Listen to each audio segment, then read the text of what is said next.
right, woohoo! I'm supposed to act funny when I start these videos. Look, 3 ways, 3 easy, simple, I'll say simple, not easy, simple ways for you to keep a handle on the stress that's happening in your life. All right? If you haven't hit the subscribe button, subscribe, and then hit the like button so that this goes out in the YouTube universe. All right? Share with your friends, share with your family, because this is a message that we all, myself included, need. All right? 3 easy ways you can do right here and now. Doesn't cost a dime. You don't have to go anywhere really to do it. All right. Stay tuned.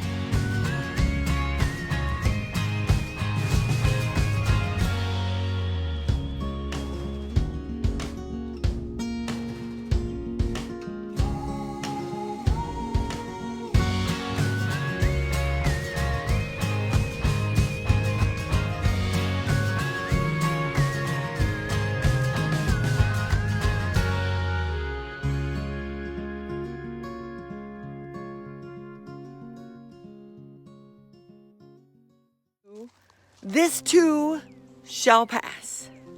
This too shall pass. I have been getting some messages from friends and from family and phone calls, I'm sure as you have too, about how scared people are, about how they don't know what's happening, and that the stress is unbelievably tough. I'll be honest, these are from people that are still working, and yet they're working, but their incomes are starting to drop. They see the sales are starting to drop. They see things are starting to change. And they've never been in high pressure situations, at least not like this, to understand the mental capacity that it takes to be able to status quo. Hard circumstances don't make or break a person. Hard circumstances reveal a person. So they reveal the character of you. So when you go through really tough times, like a quarantine, like a coronavirus, like our world economy starting to shut down, first things first, breathe. In, out, and keep doing it. We don't know how to breathe. Yes, I know we do it all the time. I take breathing very, very seriously. I have asthma, and so I take it very seriously. And even I don't do it right all the time. I have to stop. Hold on a minute. Am I deep breathing? Am I putting it together one after another? And when you deep breathe, when you concentrate, focus on just closing your eyes,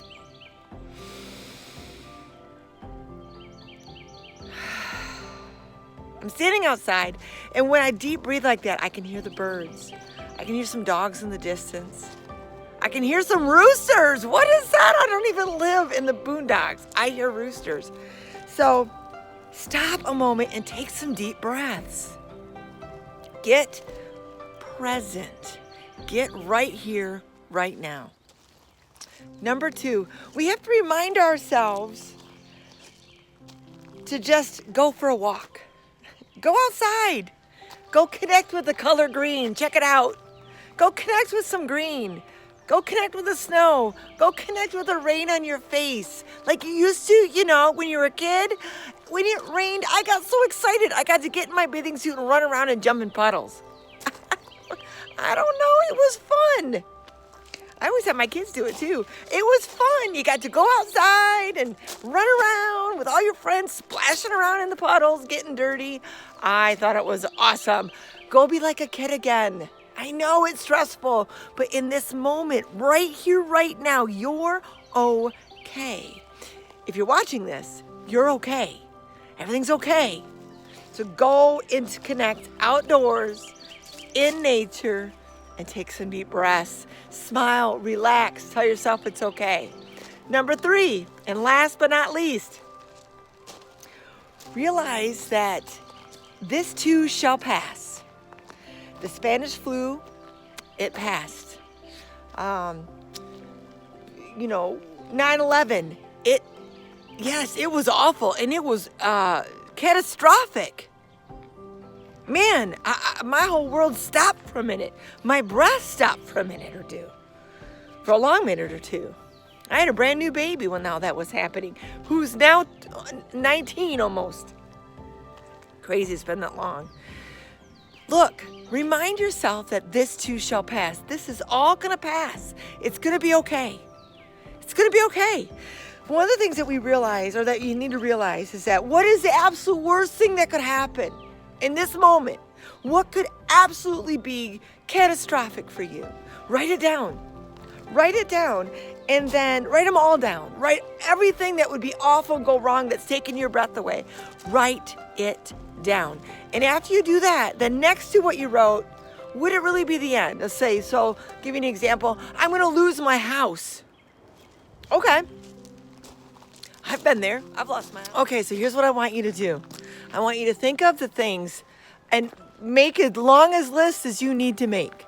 Think of all the things that are terrible, that what is the very, very worst thing that could happen. What is the worst thing? Write it down. When you write it down, after you're done writing it down, what I want you to do, when you're all finished, I want you to look at item by item and then ask yourself, is it really the worst thing? Would it end your life? So what is the worst thing? And let's say worst thing is losing your house. So the worst thing is you're going to lose your house. Is it really the worst thing? Could you get another house? Is there another place for you to live?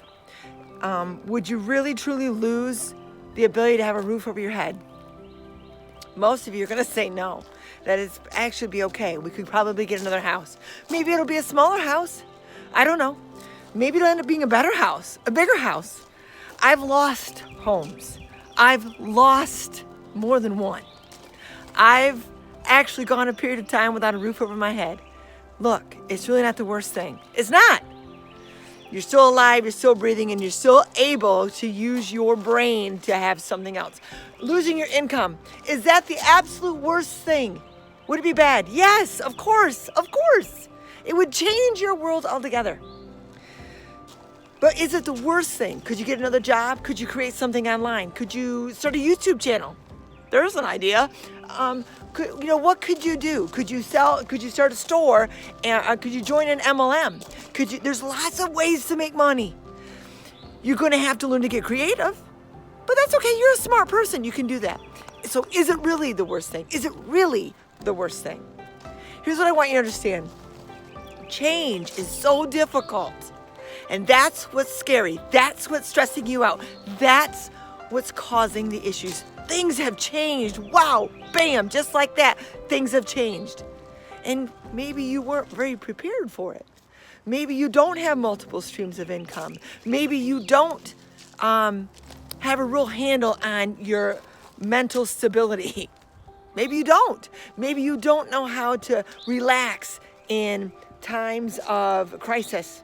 Maybe you don't know how to keep a good head on your shoulders in the middle of a crisis. I've been in the middle of some really stressful stuff, and I've lost my marbles at times with it. And then I realized, is this really the worst thing? Can I really get out of this? Could things change for the better ultimately when I'm all done? Yeah.